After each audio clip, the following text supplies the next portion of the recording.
Hello everyone, today I'll get a surprise. He squats with hands up, his wife stands with a gun at Weasley who sought Sam. How could Tom believe it? While Sam talks to his wife, Ellie quietly takes something out and tells Tom. He can prove the wiles are frauds, and Summer was duped by White Jade. Subtitles. Seeing Tom's disdain and hearing police cars, Ellie quickly reveals about the drug driver caught yesterday. The driver is a wild lackey, they launder drug money, and Ellie's taken by police. Suddenly, Sam spots a USB drive left on a chair. At the police station, Sam plugs it in, and the record shows Summer's involved in some property deals related to drugs, and the property is seized by civil asset forfeiture was snatched up for pennies by White Jade. Subtitles. Summer was tasked to sell, yet received no commission. Tom went to the restroom to investigate, avoiding co-workers' eyes. Info complicates the case, as seemingly solved case takes new turns, then he goes to the archive.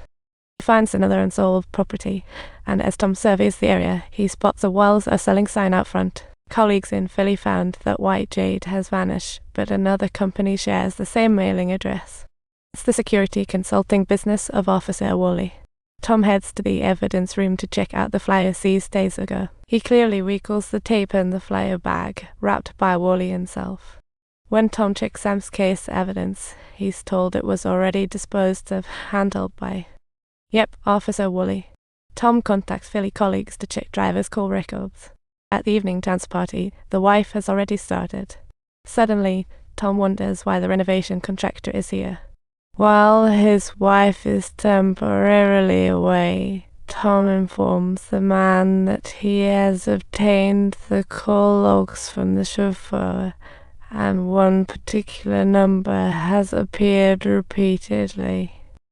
Yet when he tries calling it, several images pop up. Is it Will's mom or Will himself? Tom's been calling, but it goes straight to voicemail, and as the plot thickens, the day of the incident occurs when Summer's trembling all over. He spots a fish on her at that moment.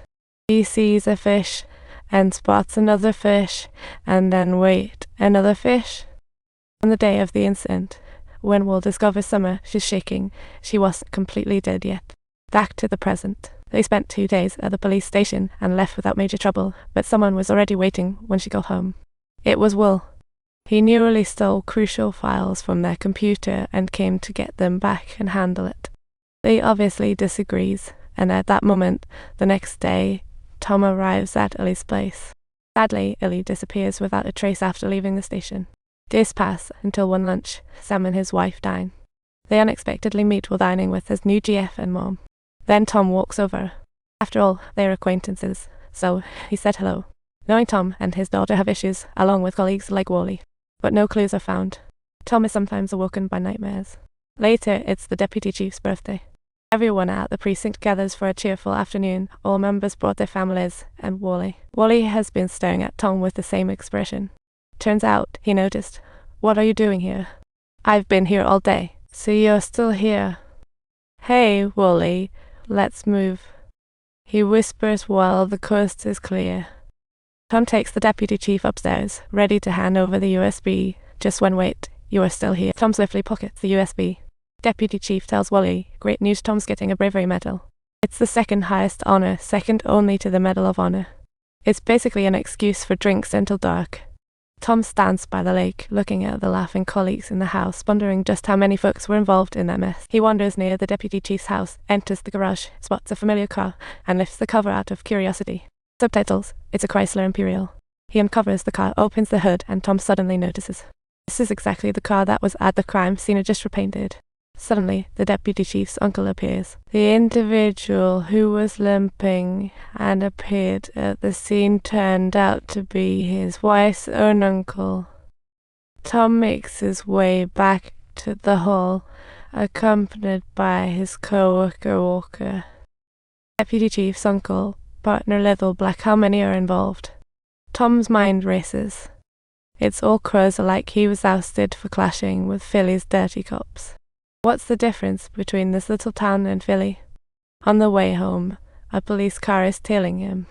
Times L pound a tilde divided by he 3 o amount times L o acute letter 3 ca yas u letter 3 ca 3 o amount until the letter 2 b d letter 4 a b so L times L plus or minus a circumflex small cup $10 pound at sign per graph o stroke $10 retroflex a quarter o stroke da o tilde circumflex o letter 3 f5 a half a grov micro divide by o mat not sen Chinese letter o grov handle p yak o amount o circumflex o grov a half Cyrillic letter 4 f3 a cute a tilde o grov o circumflex a amount a circumflex a amount u cute a grov letter 763 copyright micro divide by a tilde u circumflex o acute o amount a handle p yak o amount. Tom's car is pulled over.